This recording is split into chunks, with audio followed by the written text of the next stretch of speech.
It's time for Windows Weekly. Paul Thurrott and Mary Jo Foley are here with more news about Windows 10, a couple of new Windows Phone handsets, and a lot more. We have a lot to talk about, including the Microsoft-Google rivalry.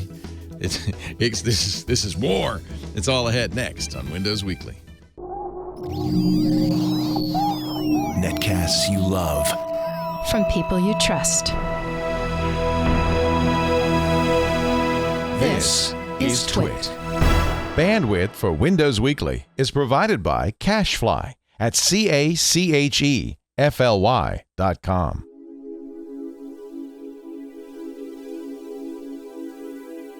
This is Windows Weekly with Paul Thurrott and Mary Jo Foley, episode 396, recorded January 14th, 2015. Courier in the Bunker. Windows Weekly is brought to you by Harry's. For guys who want a great shave experience for a fraction of what they're paying now, go to harrys.com. Get $5 off your first purchase by entering the code WINDOWS when you check out. And by Ring Central, the business phone system that's in the cloud. Stop using that clunky, hard-to-use, and expensive PBX. That's what we did. Try Ring Central now with a 30-day risk-free trial. Visit ringcentral.com or call 800-543-9980 and use the promo code TWIT. Time for Windows Weekly, the show where we talk about Windows Weekly with Mr. Paul Thurrott of Thurrott.com fame. Okay. Is that true? Hello, Leo. Is that true? Is it yet Thurrott.com or is it still? Will be soon. Soon. Any minute now. Don't go right now. Apparently, it's brown. It's not working. Well, we'll keep it winsupersite.com for the time being. Sure. But soon, my friends, soon. Mary Jo Foley, she is still at allaboutmicrosoft.com because they give her a personal brand. She doesn't need to make one. Or something. Hello, guys. Hello. How are you? Good. Things going well? Yeah, it's getting busy. 2015. Yeah. Big new year. Now, 1 week from today is some event. And it's There is. Where is it's not in San Francisco this time. No, it's in Redmond for a change. Redmond, Finally. Washington, home of Microsoft. Home of the Fighting Redmond Eagles. And do you fly into the Redmond airport or nearby Tacoma? That would be awesome if we could. Oh, wouldn't fly that be into nice? Redmond. How far is Yeah. Redmond from Seattle? It's kind of far. Well, from the Seattle airport, it's From 30, 40 minutes. SeaTac? Oh, it's a bit of a distance. Yeah. Do I you would stay? say that Redmond's not much further than Seattle. You just go up the, I already forgotten the road, not the I-5, but the, Mary Jo doesn't drive. She's not even paying attention. No, I take a bus. She says, I get in a cab, they doesn't take Take me a there. bus, Oh, a actually. bus. What? Aren't you frugal? Aren't I? And the bus takes you to a lovely hotel in Redmond, Washington, or do you stay in the Seattle area? I do both. My sister lives in Seattle, so I Perfect. usually spend some time there, and then Nice. I stay. This time we're staying in Bellevue because that's where they're having us all coalesce, and then we're going to take a shuttle to some undisclosed bunker. Oh, you don't know where And it's going to be. It's not some special. We know it's on it's gonna be campus. on- it's Oh, gonna be on That's all we know, though. We don't know And where. what are they going to show you? 520. That's the 520. The I-5. 520. See, it's been so long since I've been there. I forgot. I know it's been a year since you've been there, right? Wow. Hasn't it? Yeah, it's Or no? crazy. I've never not been there for so long. But now I understand why Mary Jo goes so often. She can visit family, too. I can. That makes it more fun. It does. So Bellevue, and that's you're going to have a meetup there. I guess we should mention that as well at the Bellevue Brewing Company. We are. Right. So Yeah, anybody who works at Microsoft, worked at Microsoft, or happens to be in the Bellevue area and wants to meet up with us and a bunch of other bloggers and folks, they should come to Bellevue Brewing Company on January 21st, 6:30 p.m. till 9 or so. We have a lounge area reserved for us. Just say, where's that this looks meetup? good. They have some awesome beer. They brew their own beer there. This looks really good. And And I assume this is within walking distance of where I'm going to be sleeping, because I can assure you by the time we get to this place. a little oatmeal gonna stout, need- and he's so out. tired. I know. Yeah. This sounds great. So this is Yeah. this is after the event. Mm-hmm. Day-long event? Yeah. day long. And it's going to be the consumer version of Windows 10, you think? We think. Yeah. That's our understanding. Well, actually, let's put it this way. The October event was the enterprise features in Windows, and they didn't show a single enterprise feature. So I would imagine at this consumer event, we will see the enterprise features. I don't know. Who knows? We'll see. I think this is going to be a big one. I mean, obviously, the unveiling was big, but it was a very quick event. And just the fact that they blocked out the entire day suggests to me, or have blocked out more time than what you're going to see, I guess, on the live cast, I should say, suggests to me that it's going to be a bigger event. My question to you is, what does the TriCaster, who lives in the Seattle area, mean when he says maybe they'll show you the Courier in the bunker? Well, the Courier being the canceled Microsoft project to make that dual screen. That Courier. It's time. I think they should. Wouldn't that? Okay, there's two things they could do. They could do the Surface RT Mini or the Courier. Wow, that's like Dukakis or Mondo. Old news, old news. No, we're not going to bring it back. Do you expect to be given, what do you expect? To be given a briefing? Do you expect to get hardware? Do you expect, I'm sure you'll get some software, yeah? We're not I'm sure. not expecting any of that. Yeah, I don't know. I mean, I don't have any actual expectations beyond a lot of information. I don't know any details. And yet you're trekking across the country, thousands of miles. Leo, we had this conversation before. Microsoft snaps its fingers. And I stay in a really crappy hotel in San Francisco and hate myself for a couple of days. That's what happens. That's your job. No, it's interesting because I have to say, this is why Microsoft doesn't have to do CES anymore or Comdex, because they say, well, we'll just stay here and you come to us. Yep. And then they own the news cycle too. I mean, Exactly. Unless Apple has an event next Thursday. I think this is better for all of us. I don't think with a couple of small exceptions that most of the people going to this would prefer to be in San Francisco or anywhere else. Yeah. I mean, obviously, if they did two events, one in New York, one in San Francisco, that's fine too. But I think for a lot of us, we really like to get out there every once in a while and have that opportunity to meet with more folks, because just being there means that there'll be more Microsofties around and things like that. And, for me personally, and for Mary Jo too, I'm sure, we have friends in the area that we don't get to see a lot. And it's nice, it's just nice to get out there. Yeah. Yeah. And a lot easier than CES. Oh, jeez. Yeah. And a lot more relevant. Yeah. By the way, to what we do. Yeah. Yeah. Although, like we said last week, there were some interesting PCs at CES, and I'm sure Microsoft had a suite somewhere, right, where they, or something. Yeah, definitely. Oh, they were around. They were showing stuff off. Like they had a hospitality suite, and they had a party for their customers and partners at CES. So they're like bed bugs, Leo. You may not see them, but they're milling around. We talked last week about the Dell based on the new 5th generation Intel Broadwell U, and a week went, I couldn't resist. I bought it. I just was like, my finger was hovering. So I'll have one of those. I do that a lot with these kind of things. Yeah. Well, I was, I'll be honest, I was going to wait because I figured, Apple will do a MacBook Air exactly the same. But there's same platform, yeah. Yeah, not running Windows, obviously, but on the Broadwell, it'd probably be very similar screen-wise and everything. Sure. But especially because they can do that big battery life thing. But my Mac experts, Sandy Anako and Renee Ritchie, said don't count on it. Not soon. Yeah. Well, it's been rumored for a while, and I think my understanding was that when that chipset was supposed to come out in the fall, right? That machine might have been the first one, and they were going to announce it last fall. And when that all got delayed, I mean, that pushed the Apple stuff back. And Apple must have walked away, and Dell just, here, we can do it. Yeah. And Lenovo, right? And others. So anyway, that Dell looks so nice with no bezel. And but I'm interested in it. I'm more interested in the ThinkPad personally, but that's just my own personal, I went against your recommendation. I got the QHD screen. We shall see how hard that is to read. The Dell. Yeah. Yeah. Well, is there any other option? Oh, yeah. Remember, you can get a 1080p, or then you can get the 1800p. Wow. and which is it's 273 DPI, I think, dots per inch. Now, Windows took out that. I love that setting in Windows 7 where you could set the DPI.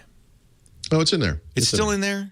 Okay. Yeah, it's a little harder to find, but if you right-click, well, I don't know if I'll tell you now, but it's... Wait till I get it, and you can help me set it up. It's in the display control panel. You'll see. So you can kind of do a high DPI thing. You can say, look, display it a little bit. Oh, no, you can literally do the same one if you want. Yeah. You just have to turn on custom scaling, and then you click an option, and that exact interface comes up from Windows 7. It's just a little more hidden.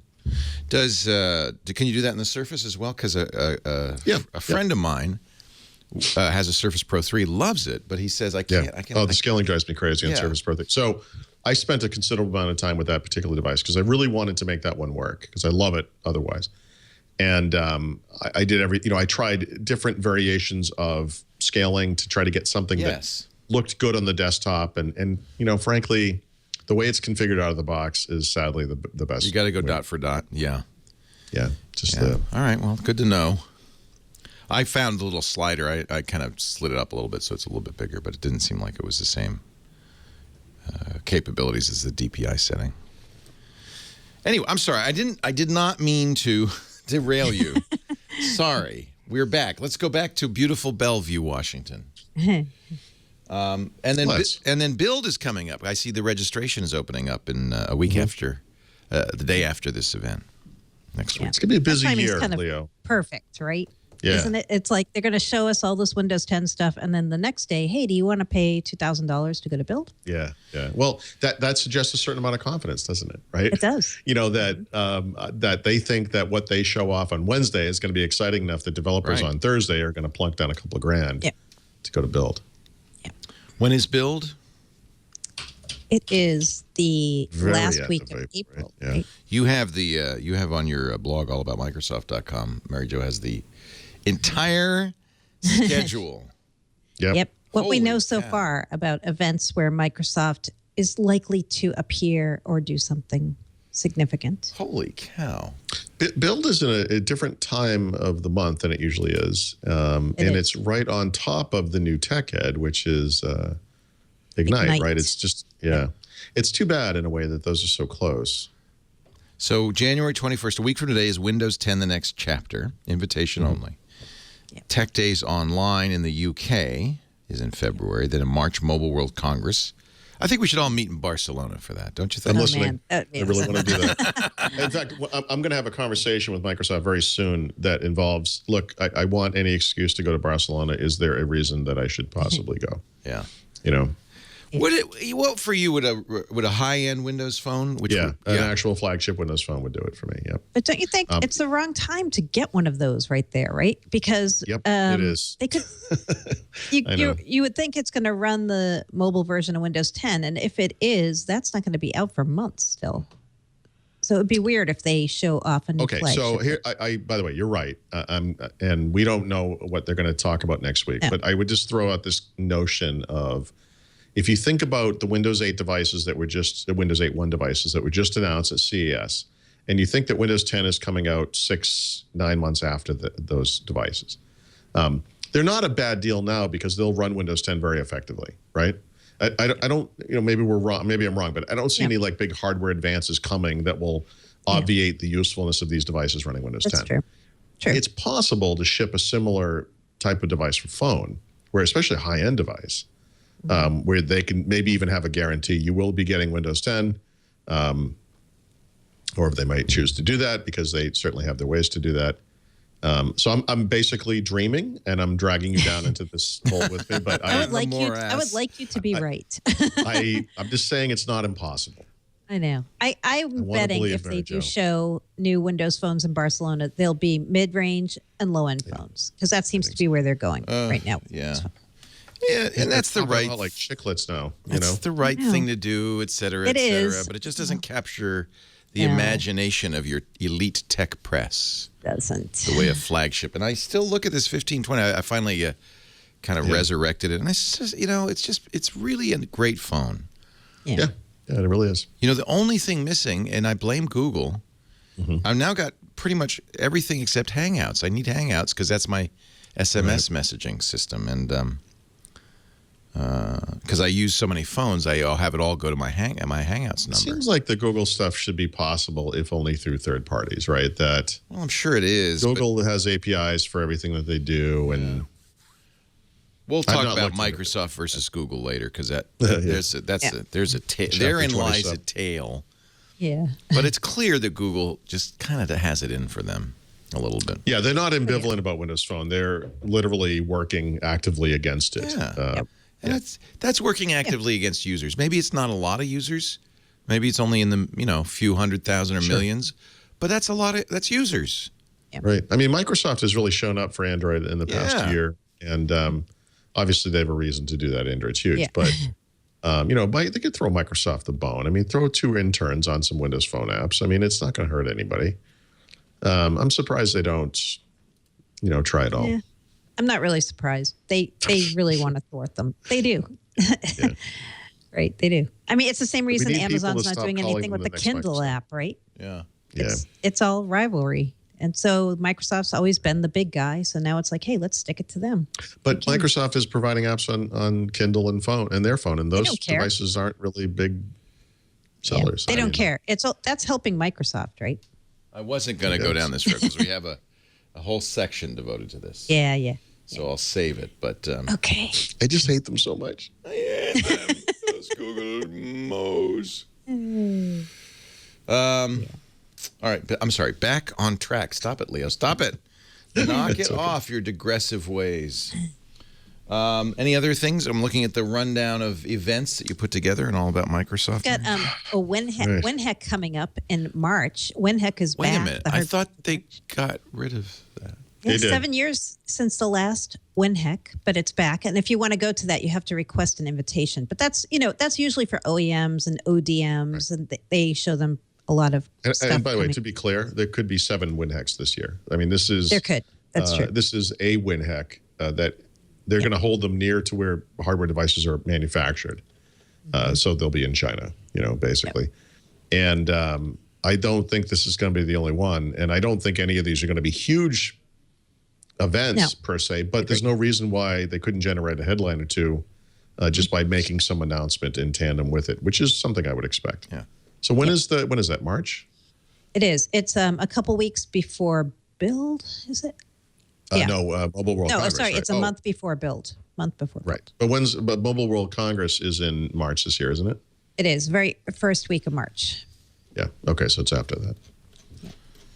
Yeah, the other rumored big event, potential big event, is E3 this year for Microsoft. There's some people who think they may announce the gaming helmet thing at E3, which is aptly named. Not the official name, by the way. Project B. Get your gaming helmet on. Get your gaming helmet on. All right, kids, get your gaming helmet things. Going in. Maybe it might work. I don't know. Yeah, who knows?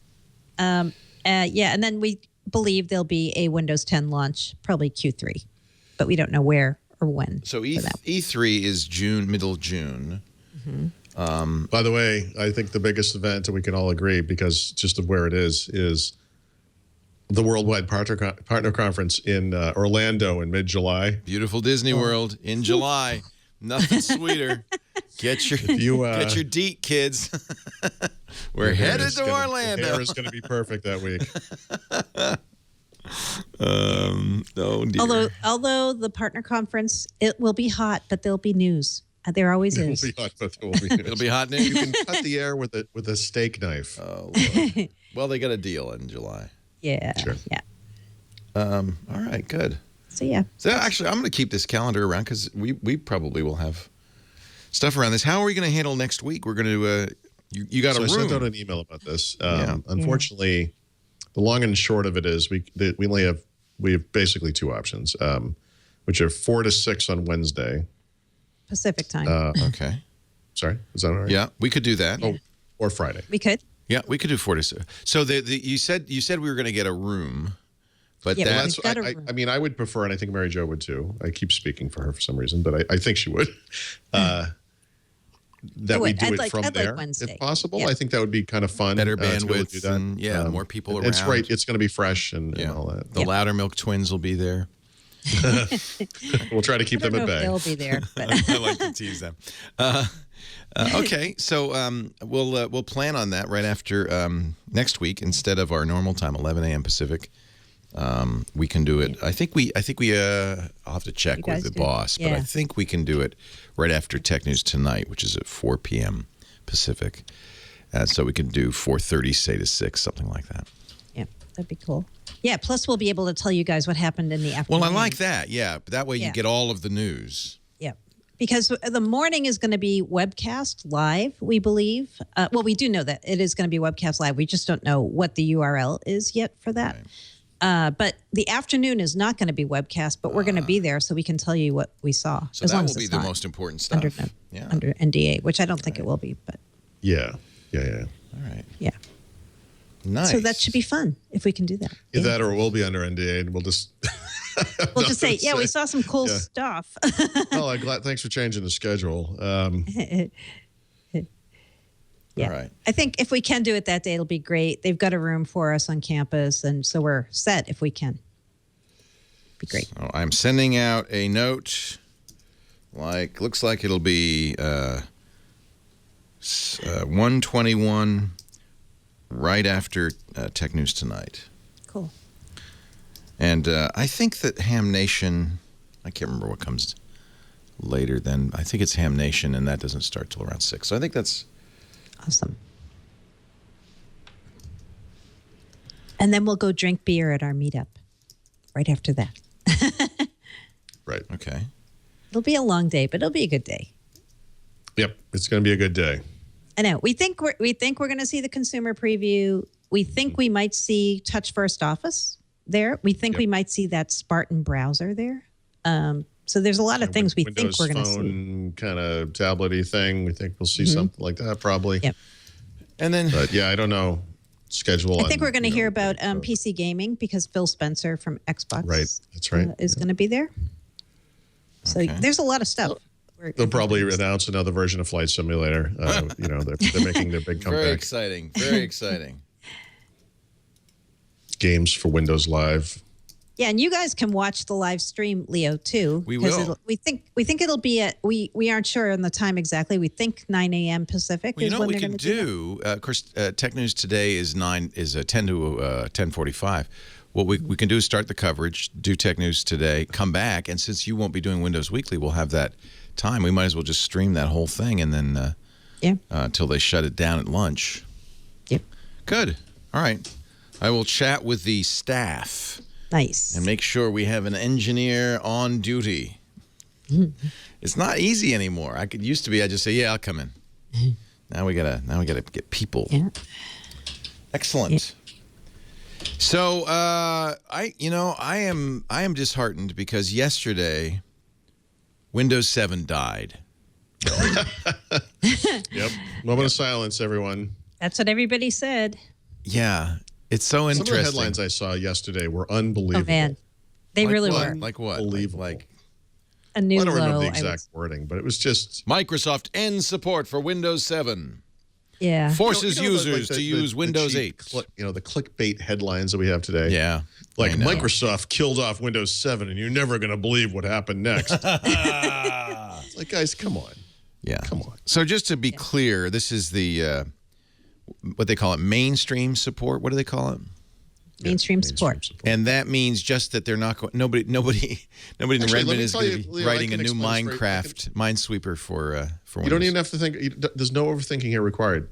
I want you as a Windows 7 user to think back over the past 2 or 3 years and think about all those amazing software updates that you got on your OS. Yeah. Remember all those? Remember the Plus pack for Windows 7? You didn't get any, right? Service Pack 2. Remember Nothing that? changed. Nothing changed. Right. So they, for another 5 years, will continue updates, support, all of that. It will be just the like the past fixes. 2.5 years, yes. Yeah. And you get them for free from Microsoft. You don't have to do anything to get them. Good. Although you really, at this point, I do have to say, you probably should move on to Windows 8. You know what this is? This is like somebody turns 40 and you show up at their birthday party. Yeah. And you're like, hey, I'm sorry you're half dead. Yeah. You know, like, it's like those cards they send. You know, like, with the Grim Reaper and the sides. 40. It's crazy. Good. All right. So that's good to know. I knew, I think anybody who listens to this show knew that. Yeah. Cannot be a surprise to them. I'm just outraged by the coverage this has gotten. I literally wrote nothing about this because nothing changed. Right. There's nothing to say. I wrote about it because I saw all the crazy headlines going by, and I'm like, I better just throw that out there because people are freaking out. Insanity is in order. Here's a question. If I buy this Dell, for instance, a Windows 8.1 machine, 10 will work just fine on it, right? Well, in a year. I'm not talking now. I'm not talking getting the preview. It's not winning Windows NT, right? Or Windows RT? Then you should be fine. So, I mean, as long as you're running a modern Intel chipset, when 10 comes out, you will just, as you always have, upgrade. And presumably, honestly, most Windows 7 machines will be fine. Yes, I was going to say, I think Windows 10 is going to run great on Windows 7 hardware, on Windows 8 hardware, and Windows 8.1 hardware. I think it's going to be absolutely fine. Microsoft, for a long time, you couldn't put the new operating system on because it was bigger, slower. And they turned that around, I think, with 7. 7 was faster than Vista, right? That's right. Yep. And that was the first time that had happened. Yeah. Where the new version was smaller and faster and had fewer hardware resource requirements.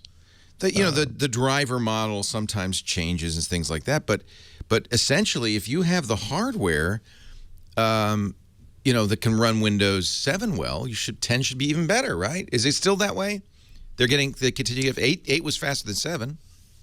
I think they have said any machine that runs Windows 7 will run Windows 10. Didn't they say that somewhere, or am I making that up? So this is completely different. So ever since 7.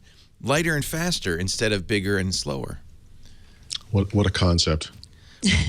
That's actually what that shows is also kind of an evolution in technology that all the things you needed for a graphical user interface are kind of done, and the processors that are current are fast enough, and the RAM that's out is sufficient. And now it's in fact if you're going to update your operating system, you might well tune it to be even more efficient, as opposed to say, well, now we've finally got it. We can finally do,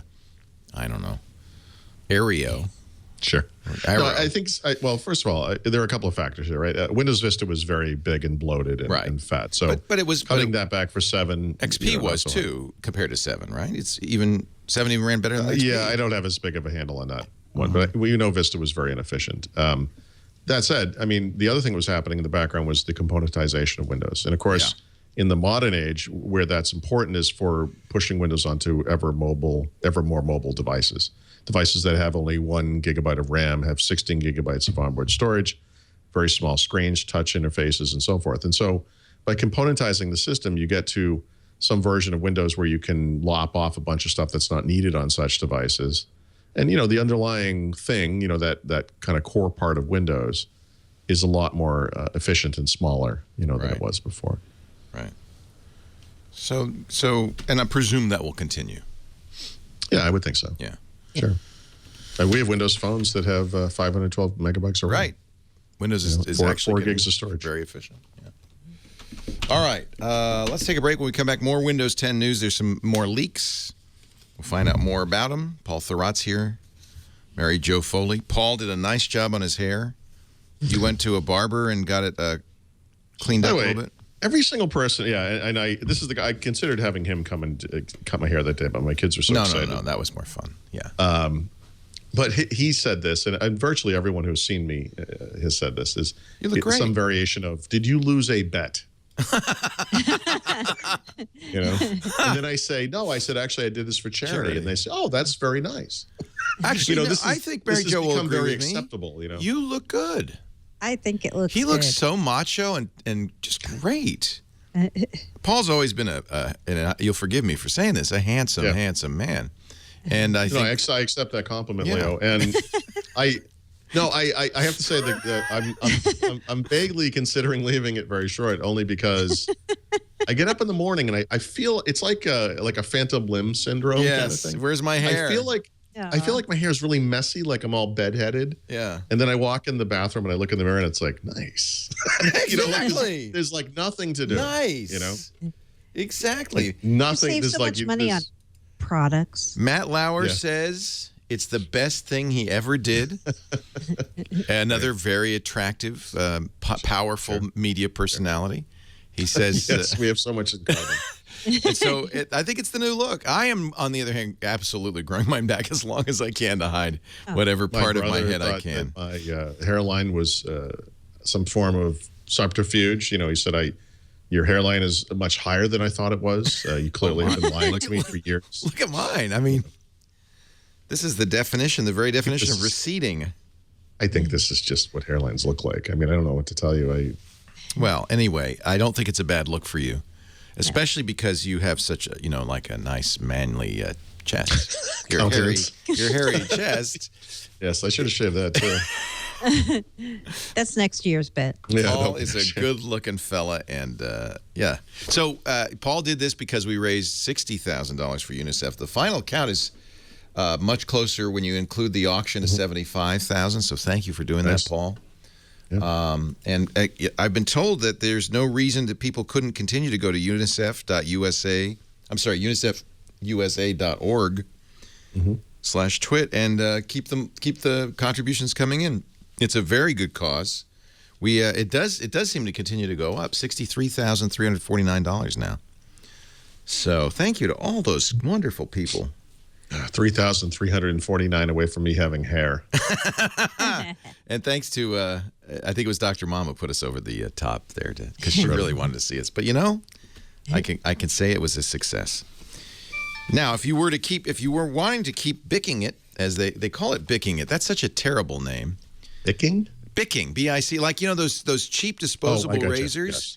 They call them Bics. Yep. And if you wanted to keep doing that, I would first of all say don't use a Bic. In fact, don't use any of those disposable razors. And the expensive fancy razors are, well, frankly, way overpriced. You want Harry's. Not just for your face, for your head, and any other portion of your anatomy that you wish to keep the hair away. Keep the hair at bay with Harry's. I am a big fan, and I know you will be too. Let's go to harrys.com and show people the great deal. Harry's was started because... it's actually a truism.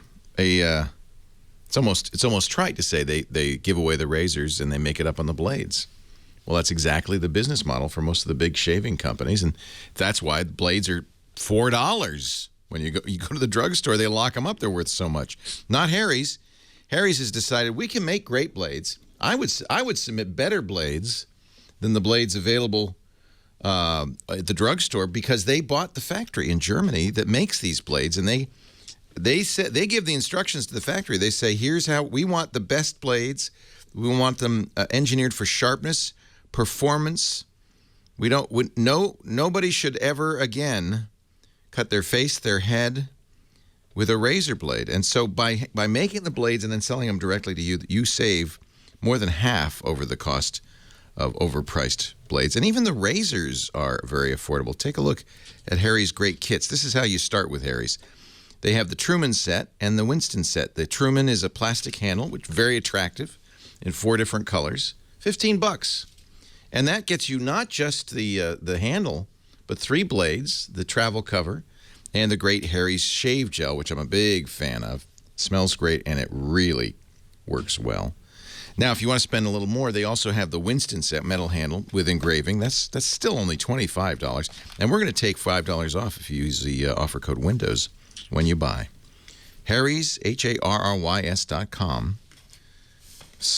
And use the offer code, there's no slash, just use the offer code WINDOWS. Take a look at the kit and then subscribe. I love Harry's. I shave every day with Harry's now. And it's not that you can't get a better shave. Harry's, HARRYS.com. Use the offer code WINDOWS for $5 off your first order. Paul Thurrott, Mary Jo Foley. Time to talk Windows on Windows Weekly. So more leaks on. Is this the consumer version of Windows 10, or what is it? What do you think we're seeing here, Mary Jo? Yeah, I think it is. I think that's the screenshot leak and the Spartan browser leaks that we saw. We talked about Spartan browser last week. We did. Yeah. Still, so Spartan is a new browser that Microsoft is building that's still going to use the Trident rendering engine, not WebKit, and it's still going to use the Chakra JavaScript engine. So it has some of the same underlying parts as IE, but everything we're hearing is it's a different browser, or at least Microsoft's going to market it as a different browser. Yeah, and that, I mean, again, the press can't always be relied upon, but that's what they're saying. A new browser, Microsoft's abandoning IE. I know. At most, you could say they're abandoning the name IE. Right. Yeah, they're going to keep IE around for backward compatibility and for businesses who want legacy apps to be able to work with the version of IE that's going to ship with Windows 10. We think there's going to be IE 11 or maybe an IE 12 in Windows 10. But Spartan is the one that's going to be a Windows Store app, we think. So that means it'll actually be deliverable through the store. And that's very different because right now you don't get IE through the store. It's built in as part of the operating system. So the thinking is if you can get it through the store, Microsoft will be updating it more frequently that way. And it's also expected to be more of a lightweight browser and possibly to support extensions in some way like Google Chrome does. So it could be quite a different browser. And the screenshot leaks that we saw that we think are probably real make it look like it is going to be a different browser. It does not look like IE. I forget where there were leaks from NeoWin on what the browser looked like. China, was it, Paul? Yeah, CN Beta, I think. CN Beta, site. Yep. Mm-hmm. Right. So there are some leaks on what we think it'll look like there that came out last week. We don't know the UI thing that there have been enough leaks that they're kind of all correspond. Like it's clearly they're showing the same thing. It. Yeah. Yeah, if it were photoshopped, you wouldn't see it coming up for everybody the same. You would think. Yeah, but we think we're going to see it at the Windows 10 event next week in Redmond, but we don't know if we're going to get it in the bits that people get. So we're not sure if it's quite ready enough or if it's still too buggy to show up. Will Spartan be only available on 10? We don't know that. I think it will because of that Windows Store piece of it, but I'm not totally sure about that.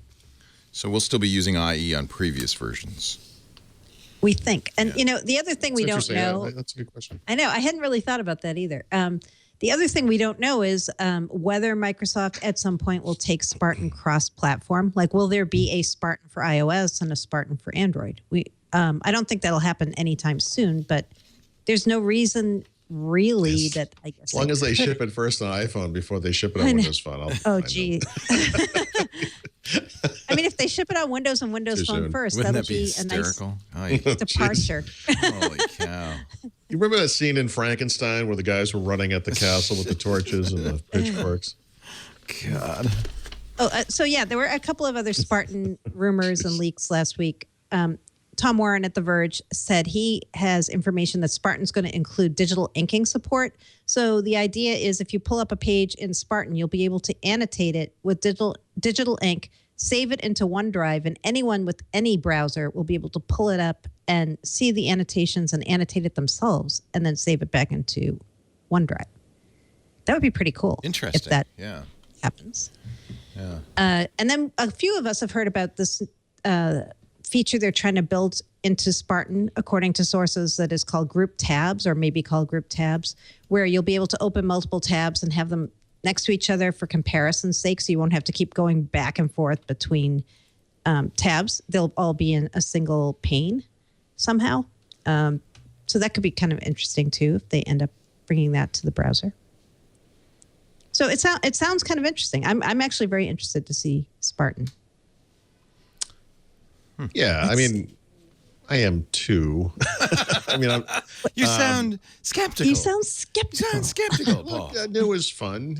I sort of doubt the strategy here, going with yet another version of Trident. I think the world has moved on. But so let's just quickly. So there's WebKit, which is what Chrome uses. Actually, Chrome doesn't anymore. No, but let's call that WebKit, because it's WebKit and its derivatives. I think, it's a forked version of WebKit. Blink, I think they forked it. So really, this goes back to was it GTK? Well, KHTML and this was was a Linux GUI extensions, KDE. It was part of the KDE manager, and you get the K browser with it. And so it was Which, an by the open way, if source you told project. me at the time that this will one day be the browser that dominates the planet, I would have told you that It's you a were good an insane engine. person. It's a good engine. You know? So Google adopted it. Apple adopted it. WebKit is all over. In fact, Apple contributes back into it. They created it as WebKit, but it's really KHTML. Original. That was where it originated.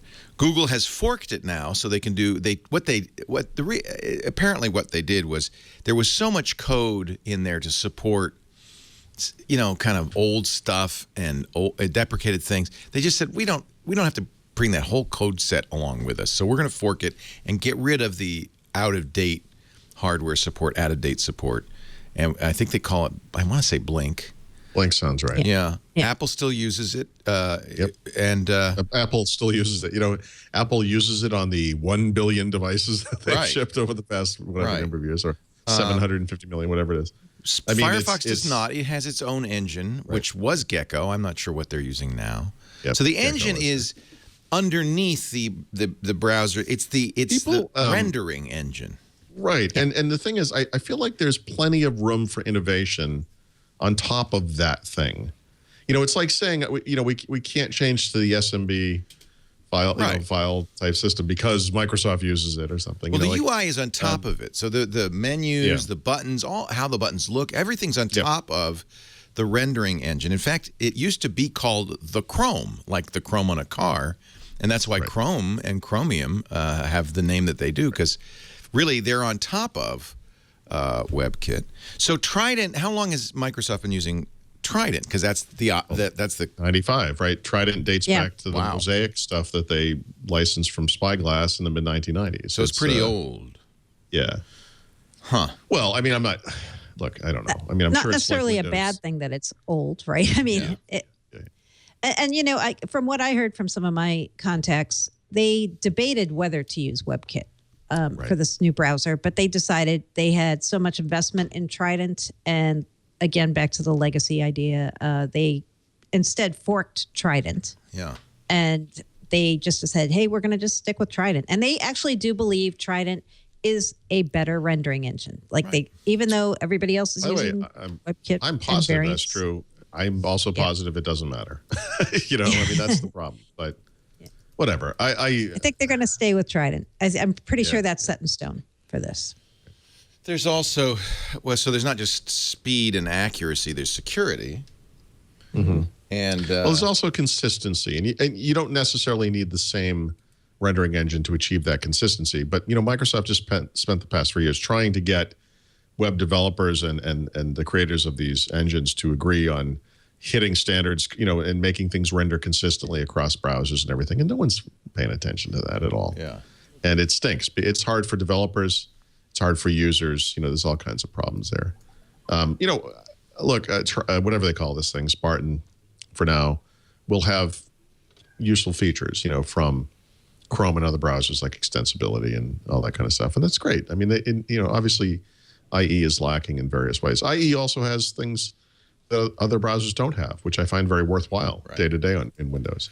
Well, I think also people, when they say IE, they're really talking about the Chrome on top of the They're talking about the app. People aren't really aware of the engine or the differences in engines. That's fair enough. It's the UI. Developers are. I mean, the whole notion of checking which browser you're on, it gets, more and more strange as we move out over time, and of course it must. Whatever. Microsoft's done a lot of things right. I mean, they're starting this year. I think they're going to start retiring older versions of IE much more quickly than they had in the past, and basically they never really did in the past, or they did after only many years, and that's smart. Overdue, perhaps. A lot of their user base, the business users, move very slowly. Yeah. By which I move at all, right? They write an extranet or intranet site or whatever it is, and they never upgrade it, and now it doesn't work in IE 11, and thus we can't upgrade to Windows 8 or Windows 10 or whatever. And frankly, that's where you get trouble, because then you're using an older, deprecated, insecure browser. IE 6, 7, even 8. But aren't they automatically Aren't they automatically updating everybody now to IE 11? Like, didn't that happen, or isn't that happening? I thought that was happening later this year. I thought they were giving, maybe businesses have a tool in place that can prevent that. And I thought there was some time frame for this year where that was going to start happening. Yeah. Because once that starts happening, that's going to take away a lot of the problems where people are running the outdated versions, right? Well, God, that sounds like a nightmare, though. I mean, I know sites, bank sites and such that require older versions of IE. They won't work with 11. They're doing something. I'm sorry, I'm so rusty on this. I haven't written about this in a long time, but they did something in the code so that if it detects you're running an older version, that it is going to somehow make it so that it thinks it's like if you're running IE8, it's going to fake it so that it is actually running IE11, but it pretends you're running Windows 8. I mean, IE. I'm explaining this so badly because I haven't written about this in a while, and I'm forgetting. Yeah, I don't even. This doesn't sound familiar to me at all, so I don't know. It's Gary Scher's rolling in. He's not. I know he is. He's like, oh, what are they talking about? One of our screen right now. He's paying attention. One of our chat room guys, the gray area, I guess, is a realtor. He says the multiple listing service won't work with IE11. Yeah. So all of a sudden, you got all these realtors with Windows, I don't know what, XP or Vista machines that they can't use the tool that they have a computer for. Right. So if you're an XP, I think, what is it? IE8 is probably Enterprise the most mode. Boom. Yeah. I found it. What is it? Enterprise mode is not a full Enterprise compatibility mode, solution. I mean, it's, that's kind of a half step. Okay. Is it? Okay. Business. It's about business. It's about Flash and Java versions, right? Flash, come on. Really, it's just Flash? about balky. Well, no, I mean, we're talking about legacy stuff here. In other words, ActiveX, our bank, I don't want to say names, installs an ActiveX control so you can do online banking. It's not a big bank. It's a local bank. I remember being in San Francisco, and this would have been it was like 18 years ago. And I remember hearing about ActiveX and thinking this was the greatest idea I've ever heard. Yeah. And, like lightweight software components that can run on the web. This sounds awesome. Yeah. Yep. It's like hearing about the disease that wipes out mankind. Yeah, exactly. That tuberculosis could really be great. Yeah, but it's funny on because the bright side, you'll be giving up it clears smoking. up these other problems. Yeah. Yeah. So the reason ActiveX is an issue is because arbitrary code on a website can run a program with full access on your computer. But Leo, they're so lightweight. Oh, my. Anyway, I think the Sparta thing is overblown. If it's the same engine, it's the same brand. As far as I'm concerned. I would like to see how different it really is. And I've seen a number of web developers saying, oh, great, another browser. And so if it's too different, that also works against them, right? So if it's using Trident and you're already coding for Trident, then, okay, that's not as bad. Here's another little issue. If it doesn't run anywhere but Windows 10. So I could support everyone over here or the 17 people using the very latest version of Microsoft's OS. Right. Is that what you're telling me? They need to make it simple. As long as I think the real issue for most developers is how much compatibility issue am I going to have with JavaScript? Am I going to have a case statement that says if Spartan. I hope it only supports F#, Leo. I can't nowadays. Web standards. I think what was really the bad old days where you had a case statement at the beginning of every piece of JavaScript that said which browser are you? Okay, use this version. Yep. But that's I hope gone. This version checking still has to occur. Still a little bit of it, but not just at the top of a page, but sometimes you want to use a certain feature. Right. You can't use it. And it just works differently across browsers. Yeah. Doesn't work at all in some browsers, So that could be a problem. Yeah, I'm not a web developer, so I don't know how much of that you have to do, but... You have the hair of a web developer, Leo. Not the brain, alas, just the hair. Well, somebody listening to the show, Jacob Bierce, is saying on Twitter, I am a web developer, and Trident almost always renders exactly the same as Chrome. Yeah. It's trivial for me to support. That's what you would expect and hope for. because it's not 1998 anymore.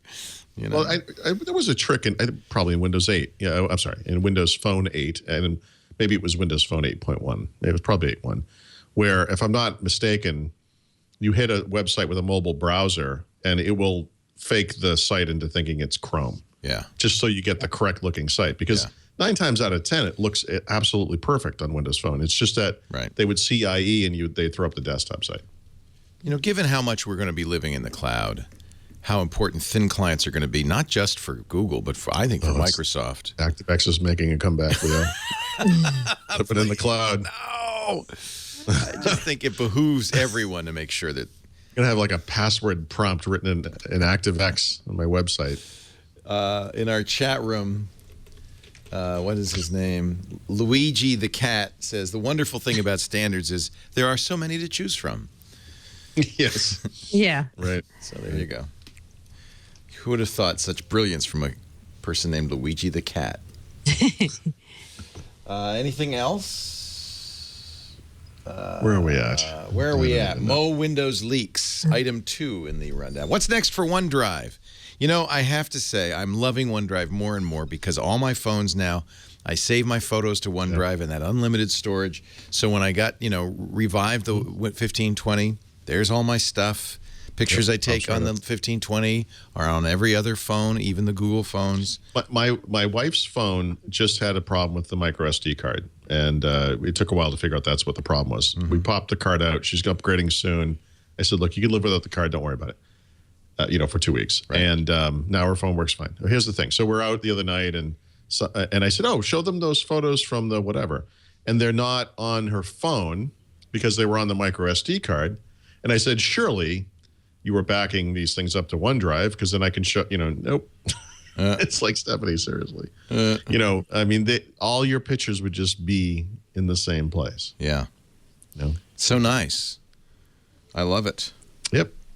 And that's the thing. So for me with Windows Phone, I test a lot of phones. It's obviously a different situation. Face this, constantly. I mean, that's... But it doesn't matter. No. Because I could go out one night, take a bunch of photos with one phone, show up the next day with a different phone and say, look, here are all the photos I took last night.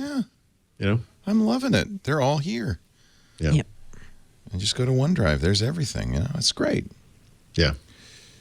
So, yeah, I just wanted to kind of be ready for whatever is about to happen with Windows Phone. So I thought, well, I have one. Let's keep it up to date. It's cyan, right? That's as far as I'm going to go on this one. No, you'll get denim on there someday, and then someday. Yeah, should be someday soon. I would imagine. AT&T one. So on 1520. Oh, because you got the international version. No. That's the one that died, AT&T. and this is the one Microsoft sent me. It's an AT&T. Yeah, I don't know what the schedule is on the. But denim will sometime happen. You will get denim. That's another thing I have a hard time keeping track of, is which phone's got what. No, me too. And I was looking. I said cyan. I remember I wanted cyan. I don't remember if it was the last version. Well, cyan is the one that shipped alongside Windows Phone 8.1, so it dates back to April, but the mainstream rollout of it didn't really start till the middle of the summer. Right. And then when they released Update 1 for Windows 8 Phone 8.1, they also released Denim. I should say finalized Denim, because it's only now rolling. Denim is now rolling out, and you see it on new phones. Yeah. My phone is up to date. Oh, well. Doesn't feel like it, does it? This is the dance everybody with a smartphone does. Yeah. Am I update out yet? Is the update out yet? Cortana's great. Love the Cortana. I love the GUI is beautiful. It deserves more respect, frankly. I just was looking at statistics on Pornhub, and it's just somebody just sent me that. Did you see that? It's like a 53% increase in usage on Windows Phone on Pornhub. Here's my take on that, Leo. We're going to take the wins where we can get them. Press release, you think, from Microsoft? Yep.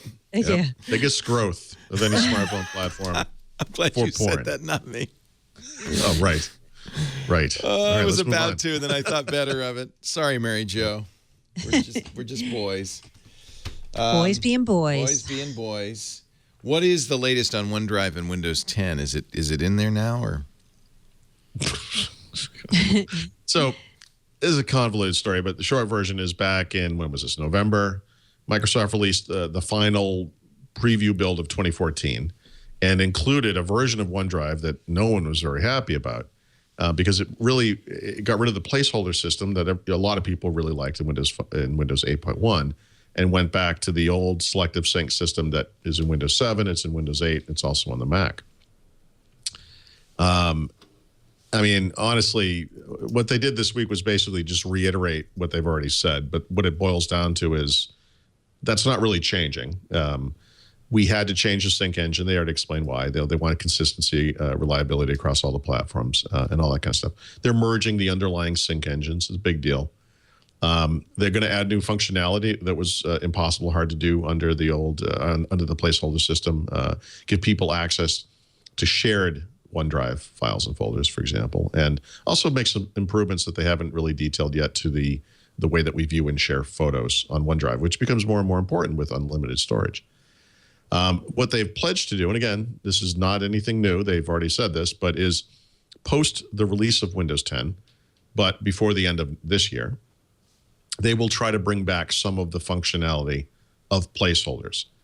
They've not said how they're going to do that, but I take that to mean something very vague, like the primary thing that's so awesome about placeholders is that it allows you to see everything that's in OneDrive from the file system, right? The primary problem with placeholders is that when you see everything that's in OneDrive, you think it's on your computer, you get on a plane, you double click on a Word document, it doesn't load because it's just a placeholder, it's not the real file. So we don't know how they're going to implement this or when, really. But they basically just came out publicly and said, you know, what we talked about months ago. So I guess thank you for being clear. They did, though, throw in their blog post a few little details that you had to I had to read the thing like 10 times to see these. Yes. It's weird. We never have to do that with Microsoft usually. So they said, they also did say in this blog post on the OneDrive blog that they are going to make the sync engines common for OneDrive Consumer and OneDrive for Business. Because right now, OneDrive for Business is not OneDrive at all, really. It is Groove Workspace from an acquisition Microsoft made years ago when they bought Groove. And they decided to call that OneDrive for Business, which is very confusing to many people because it isn't OneDrive, what you think of when you think of OneDrive Consumer. At all. Sure. So they're going to create a single sync engine that's going to be the one. In fact, the code name of it is OneSync. One sync engine to rule them all across Windows 7, Windows 8, Windows 10. It's going to be OneDrive for Business and OneDrive Consumer. They're all going to share this one common sync engine. And I think from that blog post, you can say that the common sync engine will be done sometime this calendar year. The other little tidbit that's mentioned just in a tiny mention in that blog post is OneDrive for Business for Mac is going to be available in preview this month, January. Originally, they had promised that would be out in calendar 2014, but now they're saying the preview of it will be out sometime in January. And this is one of those things you wouldn't think would be a big deal, but I can't tell you how many times I get asked on Twitter and email, where is OneDrive for Business for Mac? Interesting. A lot of people want this. It's coming. I keep, every time I use OneDrive, it says, "Are you sure you don't want to upgrade to OneDrive for Business?" I mean, I already have unlimited storage. What more would I want? What more would I get? Actually, you get less today. So there are. You get less? So one thing you do. I mean, you get less in the sense that it's not as nice as OneDrive. There's no selective sync on OneDrive for Business today. If you choose to sync OneDrive for Business with your PC, it's all or nothing. So whatever you have in there, it's going to come flying down to your PC. If you don't have enough space, tough. There's no way to fix that. So clearly the client needs to be fixed. On the mobile side, they're already combining the clients into a single client called OneDrive that you can connect to to both your consumer and business account. In fact, you can connect multiple business accounts because some people may have Office 365. They'll also have something through work, that kind of thing. That's great. And I think in tandem with what Mary Jo was saying around unifying the sync engines, I expect them to continue unifying the clients as well, not just the mobile clients, but also the PC clients, the selective sync clients. I think you're going to see that capability in there as well. And that would, in some ways, would effectively make OneDrive for Business a part of the OS. Maybe it just would say accessible through the OS more easily, like OneDrive is today. And I think it will also allow businesses to save settings that are synced from PC to PC in OneDrive for Business, which is where they're going to want that stuff, not in the public cloud that is, well, I mean, they're both public clouds, but not in the consumer cloud that is just consumer OneDrive. Yeah. So I should not be seduced by the, by the blandishments. Listen, I've spent a lot of time on this stuff, and we do, Raphael and I do keep the Windows 8 book in OneDrive for Business because, for a variety of reasons, but it works out that sharing documents between two people is easier for a variety of reasons. Yeah. Everything else about it's worse. And the other books that I work on, I all put in OneDrive. No kidding. The OneDrive client is a million times better. Even the Windows 7 client is better than the OneDrive. No kidding. So the fact that it's out on Mac now, I shouldn't worry about it.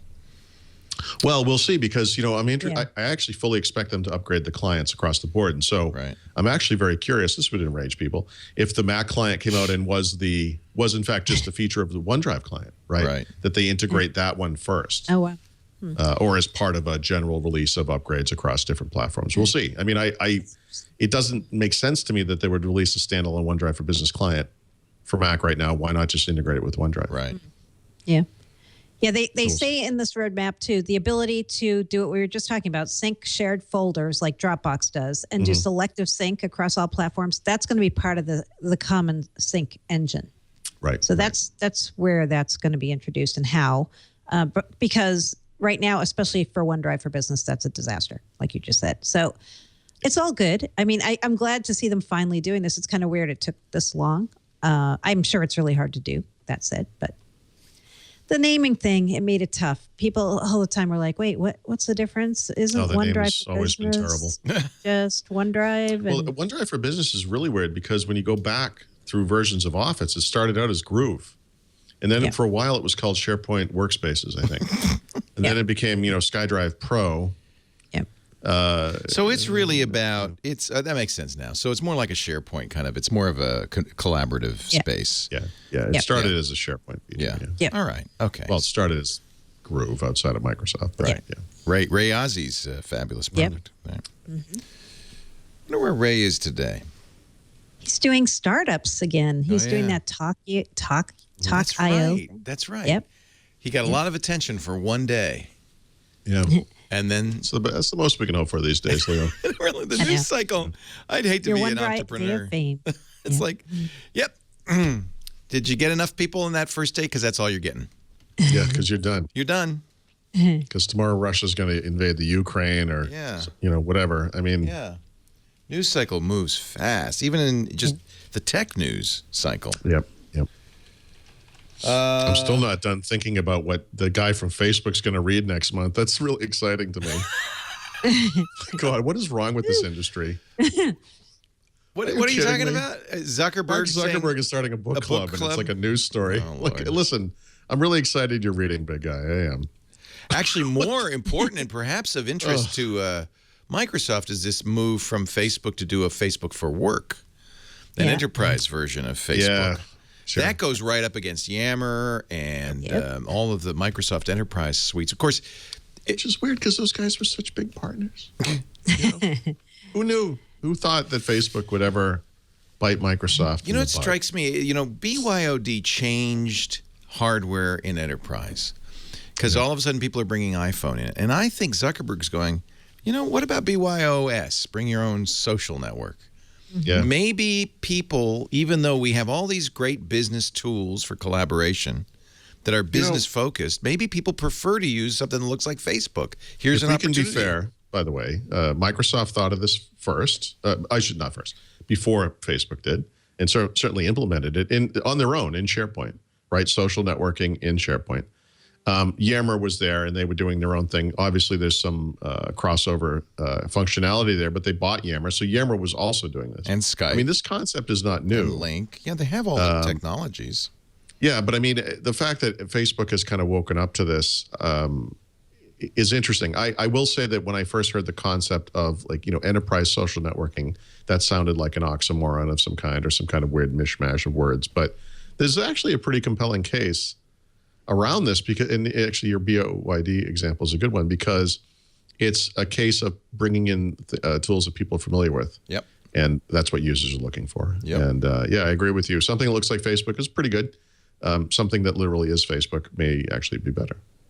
Fascinating. I mean, look at Chatter, Salesforce Chatter, and when Microsoft started first doing social enterprise integration into CRM Online, it looked just like Facebook. Like everyone's like, oh, Microsoft is copying Facebook, right? It's just a design, I think, that really works. That whole idea of a news feed and all that, right? So it's already been something that Microsoft's been emulating, and Salesforce and other companies have been emulating. But I wonder if they ever did think, hey, someday Facebook is going to design this too, Right. I've had people on my feed this morning on Twitter saying, yeah, that's great, but who's going to trust Facebook for work? And they have all these privacy Who's going to trust things. Google for work? I mean, I know. Yeah. There are companies using Google, so. Yep. Well, and that's the point of BYOD was that people are already using it. So people are already using Facebook at work. I think it's actually kind of smart. I'd be very interested to see what they do with this. It's a real opportunity. I think security and privacy are the things they're going to have to prove to businesses that they have mastered, because right now they're not seen as and the IT leaders. guy is going to go, oh, come on. Right. Oh, please. It needs the business needs to be able to control everything, including the ability to end of life any information that's in there. Not on one my of the problems watch, with Facebook he's going to is- say. Not on my watch. Someone should say. Yeah. Fascinating. Yeah. Outlook attachments, by the way, couldn't be saved to OneDrive. I see that right here with a single that's click. just a quick mention. They added a drop down, so if you can have a one click and save your attachment in Outlook.com straight to your OneDrive, which is By the way, that happened just before we started, so I didn't look at it yet. But I know when you auto-save things to OneDrive from certain apps, Office Lens is an example. Actually, in that case, you're saving to OneDrive, to OneNote. But it gives you the opportunity now to sort of determine where that thing goes. And it would be kind of interesting. I don't know how this works. I don't know if you looked at it, but what I'd like to see in this thing is the ability to have a folder that you specify for these attachments. You might call it attachments. Okay. Yeah, I think there's a folder. Okay, that's cool. Yep. I just haven't looked at it yet. You might call it attachments. I just, I know. I'm Just Captain a thought. Obvious here, but Just a thought. Maybe you call what it. do you call it? I called it Violet. How do you know which one it is? It's the purple one. Yeah, why do you do that? It's Violet. Violet. Windows Phone. Let's see here. I wish I had known they were going to make a gold 930. I know the blingy version. You were waiting for that. I has opulence. It's not actual gold, Leo. Oh, so never mind then. I don't think it's not gold plate either. It's gold color. The Apple Watch is actual gold. Well, yes, Leo. I'm just saying. Worth its weight in what? Yeah. Yeah. Solid gold, my friend. So we got a 435 and a 530. I know the numbers and all that, but I can't keep track of them. Do you? Because honestly, at this point, it's Can they number give hate soup. the numbers. Yeah, well, that's the point. Here's the problem. You might look at a number like 435 and say, well, clearly, that's smaller. this than is the a phone. lesser phone than a Yes. 530 because it's got a smaller number. Smaller number. Thing is, this thing has several sensors not found in the 530. It has more RAM. It has more onboard storage. It couldn't have a worse screen. I don't know if it has a better screen or not, but it couldn't have a worse screen. They don't make worse screens. You'd have to go back to what did they have before passive matrix screen? It probably doesn't have a passive matrix screen. Green on black, amber on black. Yeah, I don't. Geez. So yeah, it's getting a little crazy. In their defense, and defense is a strong term, but just to take their side for a moment, these devices will probably only be sold in countries that this conversation doesn't matter much anyway. So whatever. And there's some hope that by establishing this new baseline with these devices, which by the way are not horrible devices. They're both under 100, right? Both under 100 bucks. I mean, these are for the money are very interesting. Dual SIM variants are available, et cetera. Ars maybe Technica this has means a table. Let's see here. Okay, but maybe this means going forward that what we're going to see is better specs on the phones up the line as we go. These are because these phones are very similar. Yeah, they're very the Snapdragon 200s for the most part. But you can see the disparity is from when you go from the 435 to the 530. You get less RAM. You get less onboard storage, right? Yeah. Like weird. What? 1 gig. Yeah, it's down really that? strange. What? So maybe they don't intend to sell them in the same market. That's what I'm. That's because so the 435 is dual SIM. And then the 530 is not. Well, everything I said is represented in this table. So Didn't Microsoft say recently they were going to fix the naming on Windows Phone? Wasn't this a commitment by somebody? Yeah, we're going to take the word Nokia out of it because that's very confusing. No, I think they said they were going to take the numbering thing away. Didn't they say? Well, they're all this? Lumias. know, this, by the way, this is just like the car market. If you could pick any car maker you want to talk about, BMW used to have 3 Series, 5 Series, 7 Series. Very simple. The numbers meant something. It meant whether it was gas or diesel. It meant the size of the engine. Today, BMW makes like 181,000 different kinds of cars. I have no idea what's going on over there anymore. They have 2 Series, 3 Series, 4 Series, 5 Series, 6 Series, 8 Series. 7. Right. It's I can't tell. on. No, I can't tell. You're right. Crossovers and blah, blah, blah. It's just like, it's like an explosion of niche devices here. So it looks like the 530 is the U.S. variant because it's going to be $50 at T-Mobile. Well, no, so 530 is an older device. So this one's been around for a little while. Okay. The new ones, I'm sorry, are not this. They're the 532. They're the first and the third one. Yeah. So I think what people are saying is, let's look at this chart and say, you know what? Trying to make sense. Get rid of column 2, Yeah. which, by the way, is what I said when they released it, which is this thing is a piece of crap, and no one should be forced to buy anything that is this terrible. Yeah. And now they have something that has a lower end kind of model number, and is in fact a better phone, and that is a perfectly acceptable entry level device. Yeah, where the 530 was not. But it won't be sold in the U.S. Not at first, probably not ever. Yeah. I really hope the 530 should be sold anywhere. That's like it's a punishment. You're a prisoner. Here's your phone. 530. I understand this is where Microsoft sees all the growth. They really want to be, making money in this, but isn't it important to have a flagship phone just to carry the brand forward? Yes. I think that Nokia got a lot from the 1120, from the 1520, even from the 930. You could buy a Hyundai that looks like a Mercedes-Benz. Right. You can. Kia makes a very nice car. Right. Several probably. I mean, yes, you have volume, but you also have to have these aspirational vehicles. Chevy has a Corvette. Yep. They don't sell many Corvettes. They sell a lot of Fiestas. Right. But you have to have that, and there'll be little things in there that are common where someone who can't afford it sits in their Fiesta or their whatever Ford else makes, Fusion or whatever, and there's like this one little piece. It's maybe the knob on the stick shift or the switch for the wiper blades or whatever, where it's like, this is the same part. This is in the Corvette. Nice. Right. You have to give people that. And by the way, we're getting angsty over here. I mean, it's really only been 6 months-ish since they've released a flagship device, so we probably shouldn't get too crazy.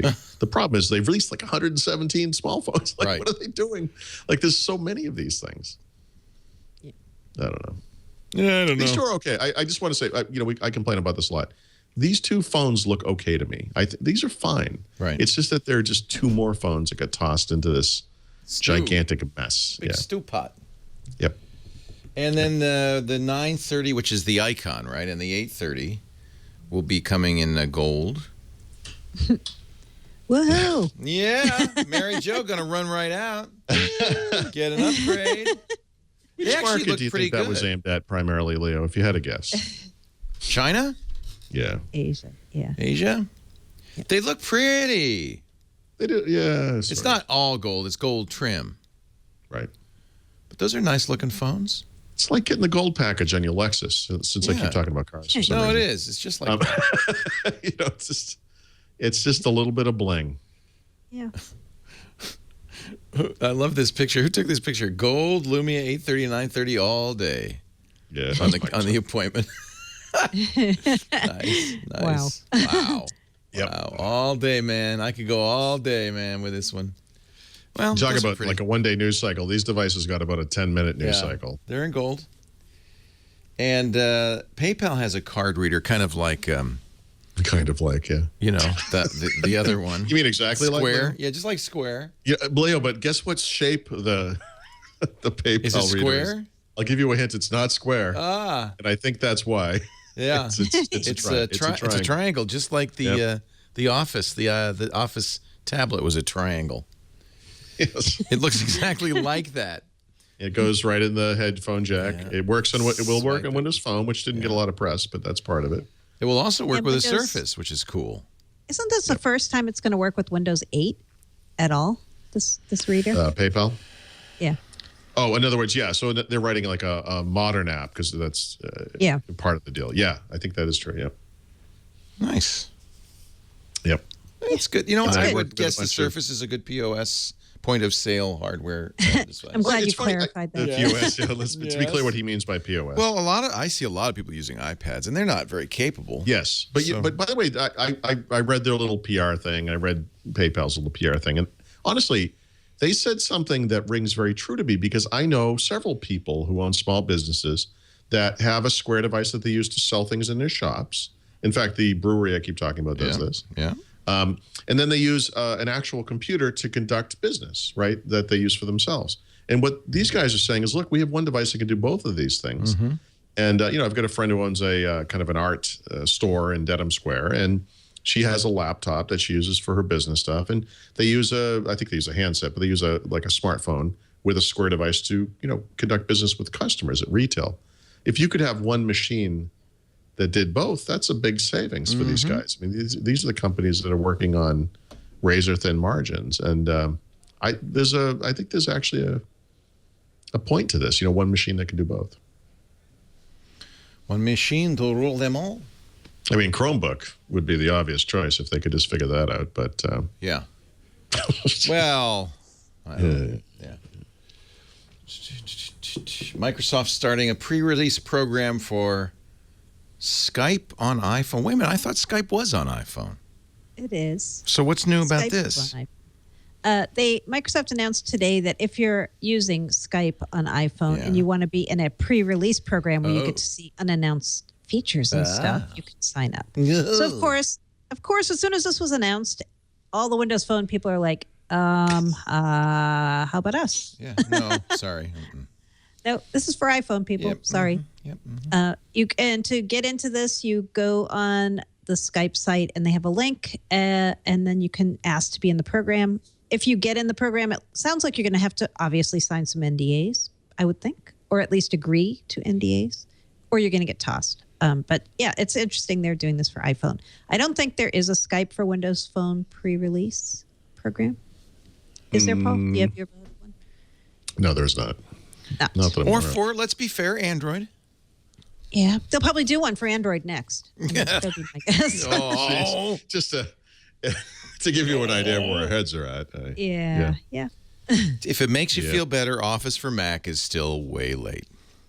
Oh, geez. Office. yeah. I hate Office for Mac. Yeah. It's so No, I use it. old-fashioned. Yeah.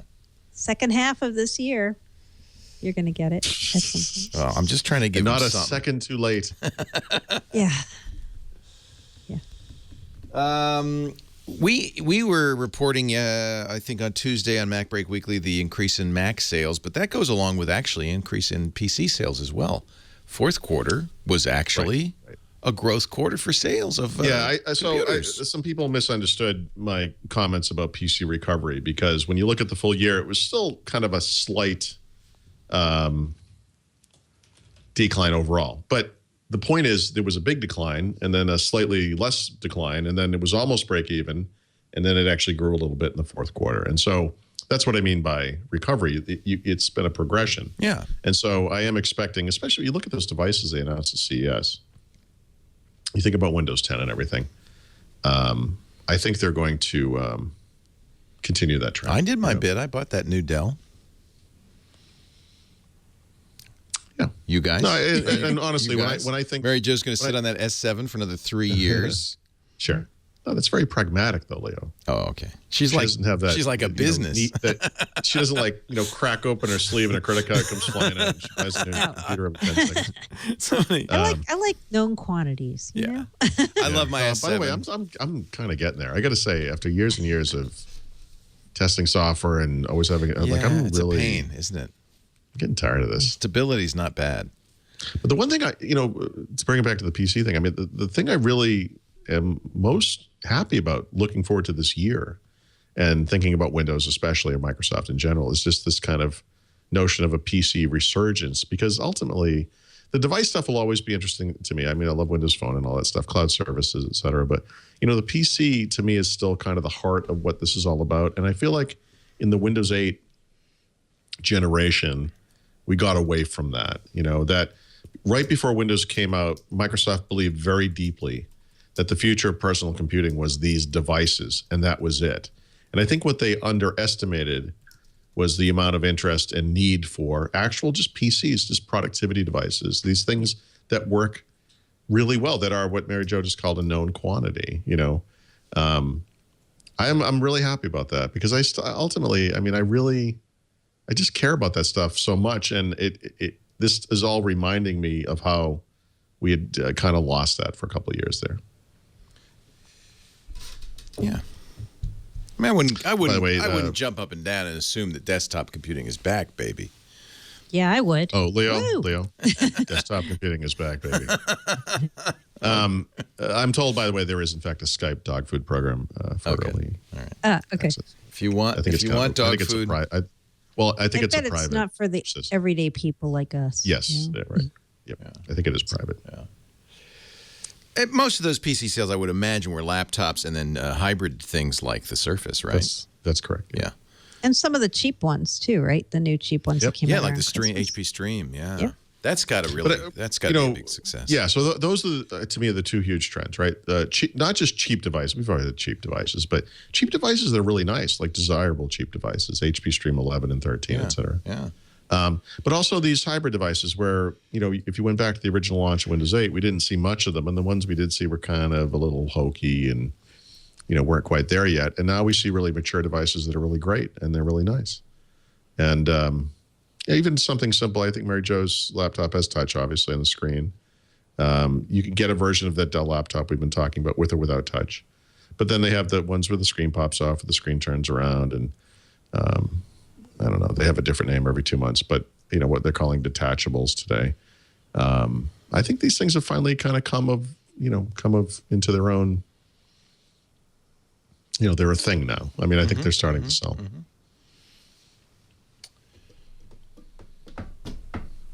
Microsoft versus Google. We've put it off to the very end. But I've been looking for a Hangouts of solution of some kind for Windows Phone, even third party, and there doesn't seem really to be anything. I have to say, logging into my Google account on 8.1 on Windows Phone does solve my calendar phone book issue, so that's nice. Yeah, it does it does your email, contacts, calendar. Works great. Yeah, my Google email's right there, which is great. Windows proper can't do it? Yeah, we don't know. So that actually was a pain point that kept me from using this. Right. So it's there. We're very close. If I had Hangouts and then of course the other someone story listening to this must use Google Hangouts on Windows. Somebody please tweet me.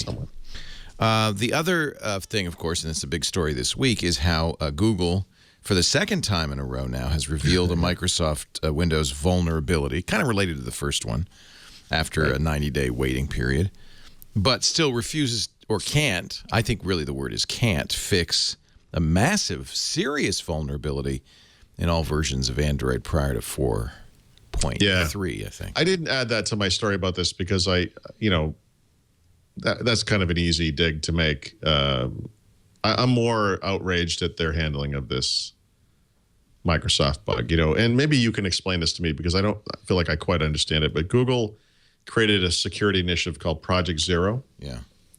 And the point of this thing was, and they've been hiring security researchers and security experts to be part of this thing.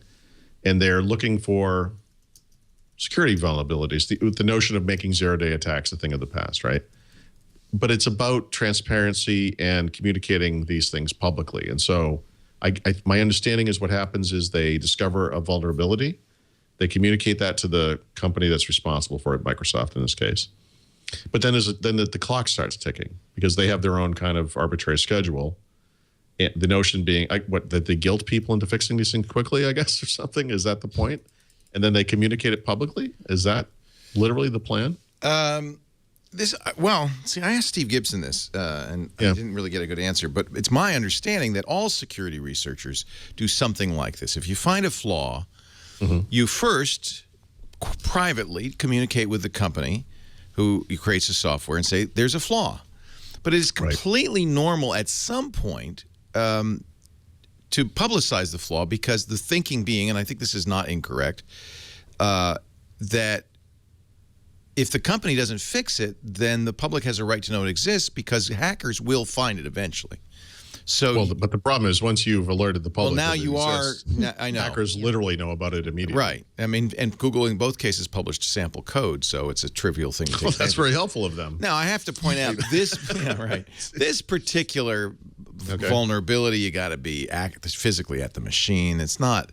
Even Microsoft says, yeah, we're going to fix it, but in the next patch, in fact, I think Tuesday. They fixed it. They fixed it 2 days later. Yeah, they fixed it on Tuesday. But and that's the problem. So in other words, but that's the thing. Microsoft could have fixed it sooner and should have. Well, could they have? I mean, well, obviously they had that patch in the works. If they could get it out in a day later. But why would Microsoft change an established schedule? And I mean like a decade plus established schedule. No, but they waited 3 months. They waited 3 months. So. Well, the reason it's loaded is because it's Google and Microsoft. Let's say it wasn't Google. Let's say it was a company called Woo Woo Security, and they'd found this bug. Okay, so we need a little more information, though, because part of the problem is it is Microsoft. In other words, if it was this company you're imagining, they have 31 users. Microsoft has 1.5 No, but I'm saying Woo Woo found it. Woo Woo's actually a real security company who has complained for years that Microsoft ignores the security fixes. I remember talking to Matt Conover of Woo Woo 10 years ago. He said, we have a security flaw, major flaw in Windows we've known about for over a year. We keep saying, Microsoft, fix it, fix it.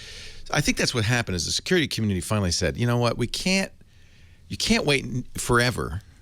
You got to pressure, you got to get the fix done, because Google used the term public has a right to know. Yeah. I don't know. I guess. I mean, it's not clear to me what benefit to a user there is to knowing about this. Does the user? I don't know. That seems kind of far-fetched. I don't know either. I don't know either. Because it seems like the only people you're really telling here are the hackers. I honestly believe that this boils down to some sort of blackmail. That high-minded people trying to do the right thing want this stuff to be fixed, and know that by publicly outing them, they will force that company to fix the thing. And look, we've done the right thing. And I that's a morally dubious line to stand on.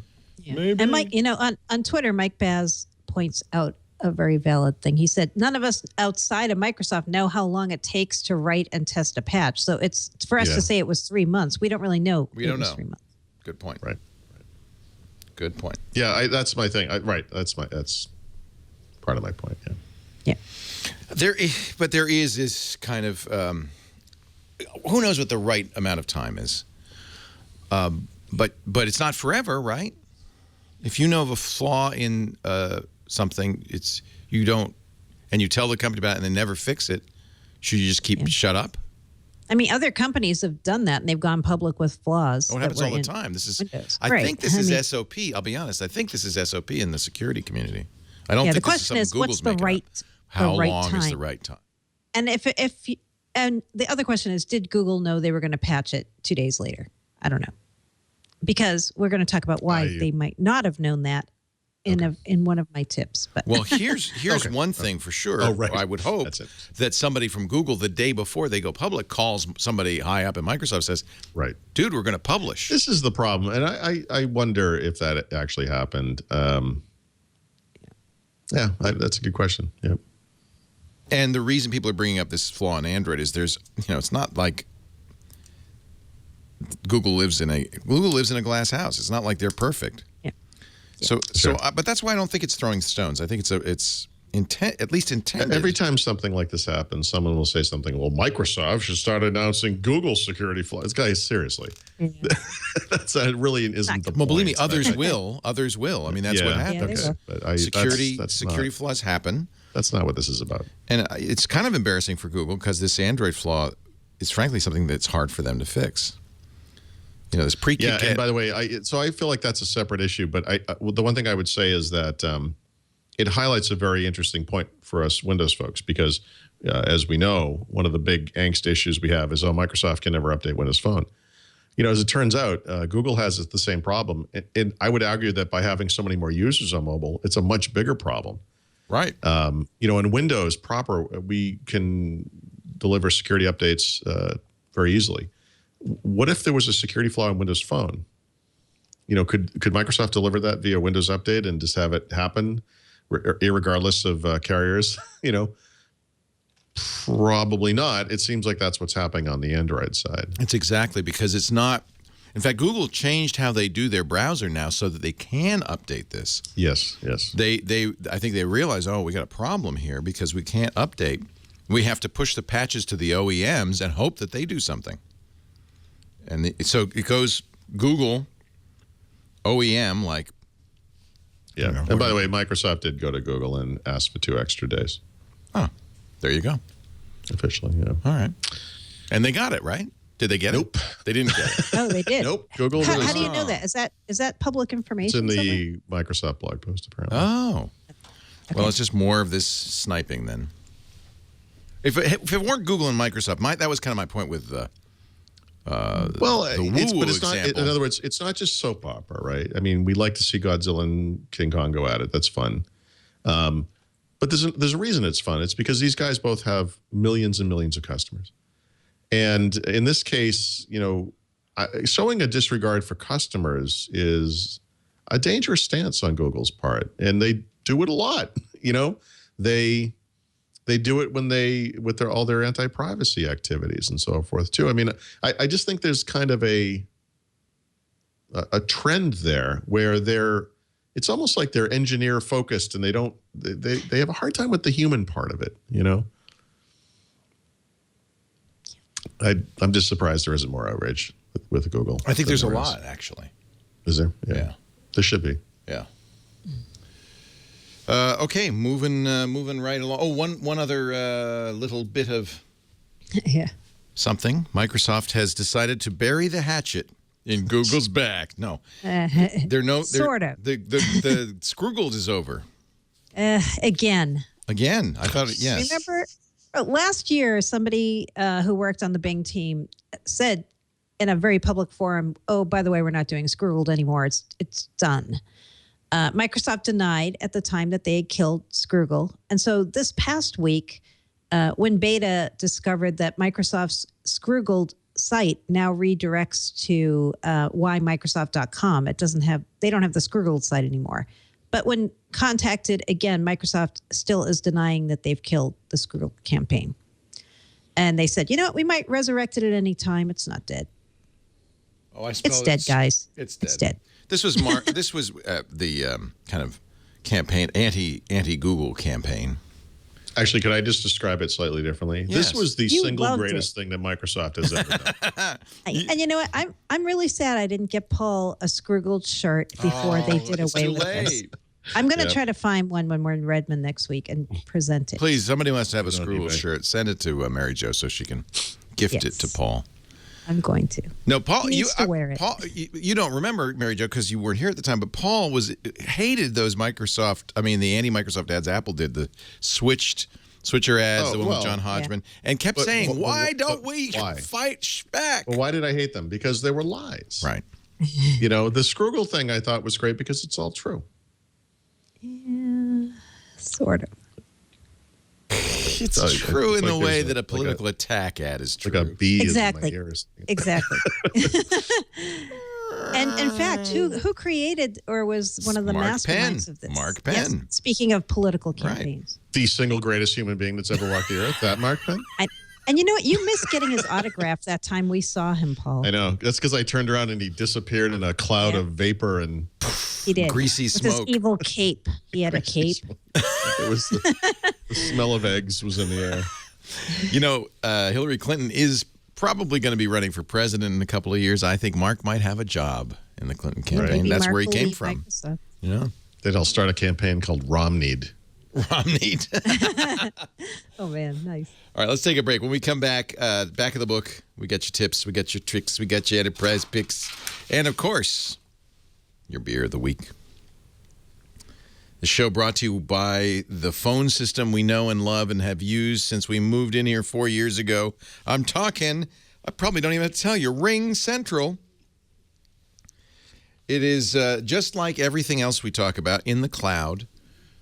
In the past, and I've been party to this at other businesses, you had to get a PBX, right? You go to your local phone company, here it's AT&T, and they'd put a thing in the basement that had to have an engineer, and there were cards they'd slot in, and it was crazy. With the cloud, you get all the functionality of a PBX for a lot less money. There's no setup fee, no startup costs. You get much more capability. Ring Central connects all your offices together in one system. So 1-800 number, for instance, can call anybody who works for you no matter where they are in the world, even if they work at home. Plus, Ring Central, of course, works with your smartphone. So my staff could still use their smartphone to make outbound calls from our number, our business number. They can even send text messages from our 800 number. You can customize your system from the web browser or the mobile apps. Mobile apps are free, of course. You'll save time, money, and all the hassles of a PBX and get much more. By the way, this is nowadays something everybody's concerned about. Your calls are encrypted, full-time encrypted and private using secure voice. So this is such a good solution. You can port your current number over, no problem. Even toll-free numbers, local extensions, even vanity numbers, they all can move over. We use it here at the Brick House, and we love it. There's so many features. I can't even name them all. Shared lines, call parking, paging, advanced call forwarding with flexible answering rules, call log reports, and, of course, free 24/7 customer support. No setup fees, no activation fees, and Ring Central starts at under $25 a month per user, and that includes a bunch of minutes and a ton of features, and you can start right now free. A 30-day free trial awaits you if you visit ringcentral.com. and use the offer code TWIT or call 800-543-9980. And let me sweeten the pot a little bit. When you do that risk-free trial, you'll even get this special deal. For every desk phone you buy, you get a second phone free. By the way, you can use Ring Central on your computer as well as your smartphone. So you don't have to buy a phone. But if you buy a desk phone, and a lot of employees kind of say, where's my phone? You'll get a second phone free, up to 20 phones. Ringcentral.com, use the promo code TWIT or call 800-543-9980. We love it, and you will too. Ringcentral.com. Paul Thurrott, Mary Jo Foley. Let's kick things off. Back of the book with Paul Thurrott's tip of the week. This is a cheap one, I admit, but it's a good tip, Paul. It's a good tip. Help me. So I'm switching to Thurrott.com over the weekend. The official launch is actually Tuesday, but we're going to kind of soft launch it on Saturday. Yay. So if you would, go to the website, register, and so forth. I just would say in general, because I'm starting over, I'm very curious what people want to see on the site. I mean, I have some ideas around different article series and so forth. I talked a little earlier about PCs. I want to do things about building and upgrading PCs, which is something I haven't really written about in the past. But if you have anything you want to see on the site, my email address is very easy to remember, assuming you can spell my name, which is just paul@thurrott.com. And, let me know. And, RRT. Yes. Got to say that.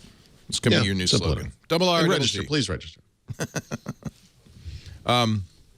We won't sell your private information too much. Paul. We should talk, Paul, because, maybe we should get you on the radio show semi-regularly to do PC tips and hints, and that way you can plug the site and all that. We'll talk about that. I think that'd be good. So it's THURROTT.com. Don't go now because it's Zune Brown. Actually, I think it's fixed. Is it fixed? It should be fixed.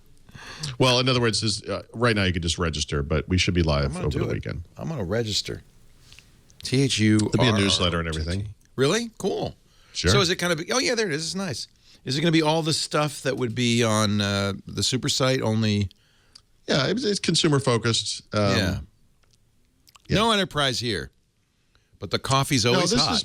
This is part of my step away from this stuff I used to be doing. I mean, I think the business stuff is not as interesting to me. Yeah, I'm with you.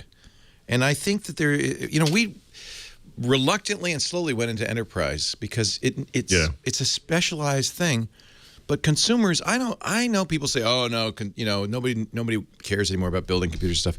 Sure, most people probably don't. But I love this niche of people who really do care. Yeah, I do too. I do too. And there is a segment of the business stuff I care about. What? Yes. Don't diss the enterprise. Come on. No, I'm not Joe, dissing it. We just don't want to do it.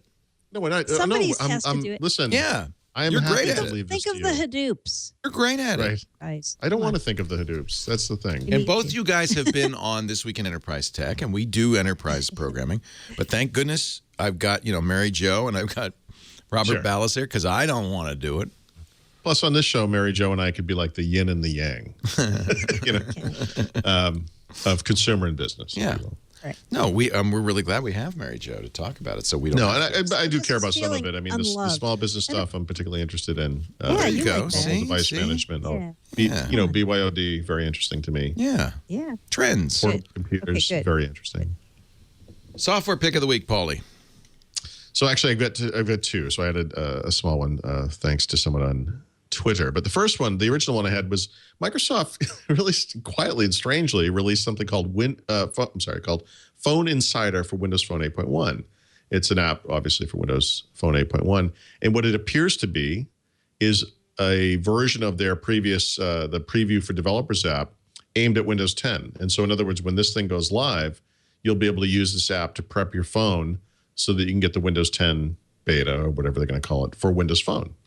And so you can just kind of get ready for that. The app won't do anything for you now unless you work at Microsoft, but you can download it, install it to your phone. It may be US only. I'm not sure what the exact availability of it is, but I have it on my phone. It's still there. You can still get it, assuming you live in a place that, where it's available, at least the United States. And based on what it looks like and what it says, and my experience with the Preview for Developers app, it appears to be that thing. That's not it. Oh, this is something else. Yeah, that's something else. So if you click on the link that's in the OneNote notes, that should go to the right place. I don't. Oh, actually, that goes to my story. That's so in okay. my story, That's okay. I have a link in my story to it. We should all go to Paul's website first. Yeah, well, Yeah, there you go. Phone Insider, new Phone Insider app. There you go. It's got a lock and key. That's how you'll know. yeah, it's unlocking your phone Oh. on Windows 10. Also, on Twitter, David Benedict just mentioned to me that one of my previous picks, which is NBA Jam for Windows Phone, is now available for 99 cents. Microsoft has these red stripe deals every week. Actually, can you tell me what does that mean, Leo? Do you know red stripe? It's a Jamaican beer, as Mary Jo would be glad to tell you. No, I know that, but I mean, as far as I think it comes from the red tag sales that Walmart or Kmart? Kmart. They used to do red tag sales. Attention, Kmart shoppers, and you'd go and you'd run. And I think obviously Kmart's trademarked red tag. So this is a red stripe. So this is like their recycle bin. Yeah, to Kmart's. It's the remainder. It's the remainders. Trash can. Yeah. Okay. Blue, well, I'm sorry. Blue Light Special was Kmart, so I don't know. I don't remember what it normally costs. It was probably $2.99 or something. The story I told you was completely apocryphal. It has nothing to do with anything. I accepted it as fact. I know. I said it with such authority that you go, oh yeah. Sure. Yeah, of course. Actually, hold on, Leo. I'm taking notes. It was a Blue Light Special, which everybody in the chat room knows perfectly well. I have no idea. Red Stripe. This is something Microsoft does. So when you go to the Windows Phone website, they have Red Stripe deals on apps every week, right? I do think that red tag is kind of a traditional thing. So it's their version of the red tag. It wasn't Kmart. It was my fevered imagination. I should have looked it up. Man, I picked It sounded so good. bad day to give up lithium. All right, moving on.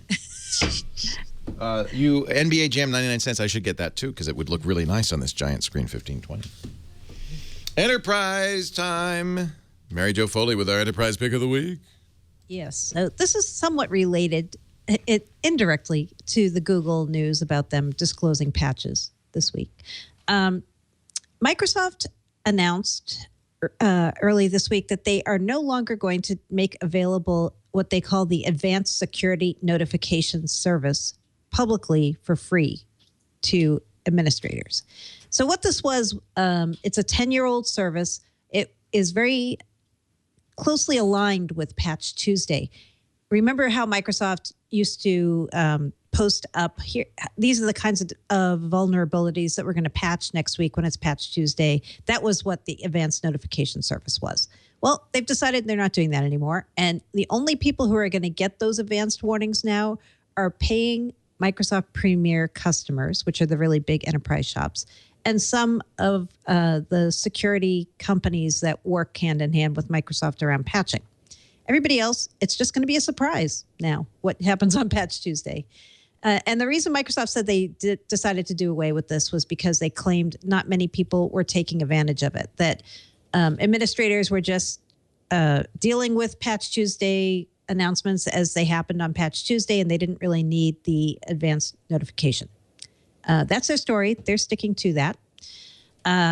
This week was the first Patch Tuesday where there wasn't an advanced notification service bulletin out ahead of time. And Microsoft has said, hey, if you're an administrator, you can use this thing called My Security Bulletins Dashboard. And that's where you're going to see what we're going to be patching. Well, patches came out on Tuesday, and for quite a while, the Security Bulletins Dashboard was completely blank. So I had people on Twitter saying to me, hey, the patches are out, but my dashboard's blank. Like, what did they patch? What am I getting? I need to know this, like, right now. So, yeah, the first Patch Tuesday without ANS was not a banner Patch Tuesday.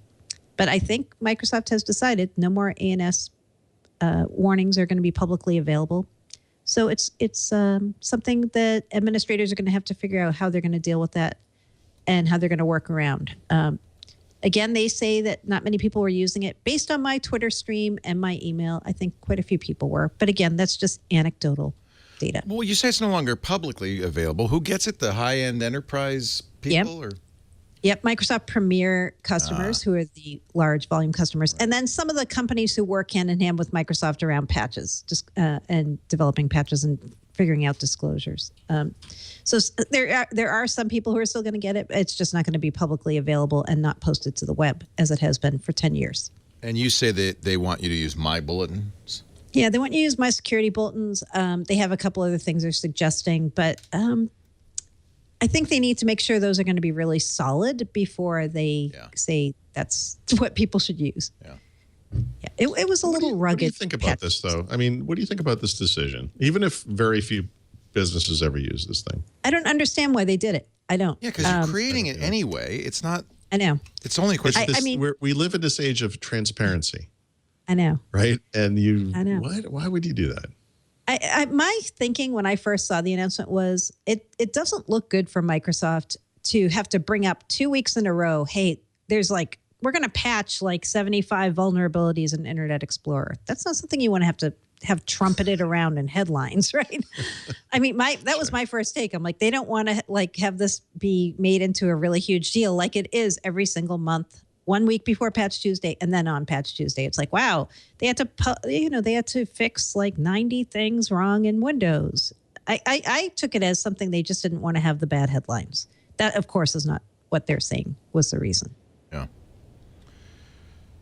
So, yeah, the enterprise pick is if you're an administrator, get in there and start figuring out how you're going to deal with Patch Tuesday now that you don't have this. If the advanced notification service was something you relied on. Maybe Microsoft just wants people to stop thinking and just apply them. That is what they want. Yeah. That is what they want. Yeah. Don't question, just do it. But with the bad track record and especially last year, recently, patches failing. And patches breaking things. Not that advance notice would prevent that. No, it wouldn't prevent that. But I think it helped people plan in many cases. Like, oh, okay, is it going to be a big Patch Tuesday, a small Patch Tuesday? Is it mostly IE, or is there other stuff that I normally wouldn't worry about? Does this impact me? Is this something I need to think about? Yeah. Right? I mean, I think a heads up is great. Me too. Yeah. So I'm not really clear what the decision was, other than what they said, which is not many people were using it. But like you just said, Paul, if you're already producing it, why not just make it public? Right. I think you nailed it, Mary Jo. It was a PR thing. We just don't want to say it twice. We don't want to say it twice. Once is enough. Let's not belabor this. Yeah. Pick enterprise. I'm sorry, codename of the week. Yeah, codename pick of the week. I'm going way back in the codename archives for this one. And the reason I'm bringing it up again is because I think we're going to hear some things about it next week at the Windows 10 event. The code name I'm using for the pick is Gemini. And, as the very first time I wrote about Gemini was in 2013. It was when I heard that Microsoft was working on Blue, which was Windows 8, and that there was going to be an Office version for Blue, and the code name was Gemini because Gemini was the twin to Blue. Over time, I've kind of used the word Gemini very loosely, and it has come to mean to me and many people the version of Touch First Office that Microsoft is developing and going to release later this year. But that's not actually what Gemini is or was. Gemini was the code name for all the waves of different things that Microsoft was building with Office. And they've already had a number of waves of Gemini. I think the very first was when they came out with, I think even Office for iPad and Office for Android were part of the Gemini wave. So next week, if we do hear about Touch First Office, I think the way that Microsoft's going to refer to this is Office Universal. And the reason I think they're going to call it that is they are building Touch First Office as a universal app so that it will work, almost the exact same code base will work on Windows Phone and on this new mobile SKU that we're going to see next week for Windows 10. So that will be part of what was known as the Gemini wave. But even though I have called it and others have called it in the past Gemini, that thing that I think we're going to see next week is actually an Office Universal app written to Windows RT, the API. So I just wanted to bring up again what Gemini is. So if they don't call it Gemini next week, you won't be surprised. Gemini is just the name of the waves, like Blue was the name of the waves for Windows 8. But I really do think we are going to see Touch First Office next week. I think we have to see it because we don't think there's going to be a desktop in this mobile SKU for Windows 10. And if there's no desktop, people immediately panic and say, how am I going to run Office? Because right now on Windows 8, you need the desktop. But with the Touch First Office being a Metro style / Windows Store app, you should be able to run that without having a desktop. So that's my code name this week. The good old Gemini. Gemini. Hey, a quick bulletin coming in. I don't know how much truth there is to this, but certainly the market believes it. BlackBerry stock jumping by 30% just a few minutes ago because of a rumor that Samsung's made an offer to buy BlackBerry for $7.5 billion. Samsung had been rumored to pick up or be picking up BlackBerry or interested in that for the last 3 years. So I don't know if this is an old rumor that's resurfacing. Reuters has the story. Certainly BlackBerry, which had been looking for a buyer for some time and hired a turnaround specialist to run the company. While it's not exactly in play at the moment, I think they might have a hard time turning down that offer, and it's certainly the stock market believes it, pushing BlackBerry's stock price to $12.59 at this moment, which is still lower than the Samsung offer, which is roughly $13 to $15 per share. So it's speculation, but I thought I'd mention it. Yep. And let's all have a beer before we go home. Sounds good to me. I think. Yeah. What do you think? Yeah, good. Yep. I think this is a beer pick that everybody will like. At least everybody on this show will like. It's from Rodenbach in Belgium. We love them. Yes. And you often hear of Rodenbach Grand Cru, which is a Flanders red style Belgian beer. But I get to taste this other Flanders red recently called Caractère Rouge. And I guess the reason it's called that is it's made with red fruits, raspberries, cherries, and cranberries. So a Flanders red is kind of a reddish brown beer that usually is a little bit sour and has a lot of fruitiness and spiciness. It's really a nice, easy to drink beer. With this one, with the cranberries and cherries and raspberries, all I could think when I was tasting it was, wow, this would be amazing for brunch. It would be like having a mimosa in beer form. It's delicious. If you ever can find this, I know. If you ever can find this beer, it's a little bit hard to find in the U.S. I think it's much easier to find in Europe, but it is really, really great. I think you guys would love it. Let's see. See if I can get You're that. plotting. How can I get this beer? How can I get this beer? Oh, I can get this beer. Woohoo! You can? I am gonna. Yep. Where? At the brewery. I'm sorry, at the liquor store we go to. Wow. Get it. Yeah, it's 10. so- It's expensive. $10.49 for like a 750. Yeah. milliliter It's really, bottle. really worth it. It's a You guys celebration would- beer. I like it. Party beer. Yeah. Ladies and gentlemen, this concludes this edition of Windows Weekly. Next week, Paul and Mary Jo will be broadcasting from Bellevue, Washington, where they will have just heard the latest on the consumer edition of Windows 10, and we will be broadcasting at a slightly different time so that we can do that right after Tech News Tonight. So we're talking about 4:30 p.m. Pacific, 7:30 p.m. Eastern, 24:30 UTC on live.twit.tv next Wednesday, the 21st. So just a little programming note. Very interested to hear what Microsoft has to say there. So, and I know you are too. In fact, I think I'll have to talk to Mike Elgin, but I think we'll probably stream at least some, if not all, of the Microsoft stream that morning. But they're going to have special stuff afternoon. I think it's going to be worth doing. Yeah. Too. Yeah. Well, everybody wants to know about the new version of Windows. Are you kidding? That's good stuff. Yeah. Paul does his thing soon, starting this weekend at Thurrott.com. We're going to have to change the lower third now. THURROTT.com. Go there and sign up so you'll be ready on Saturday when the soft launch happens.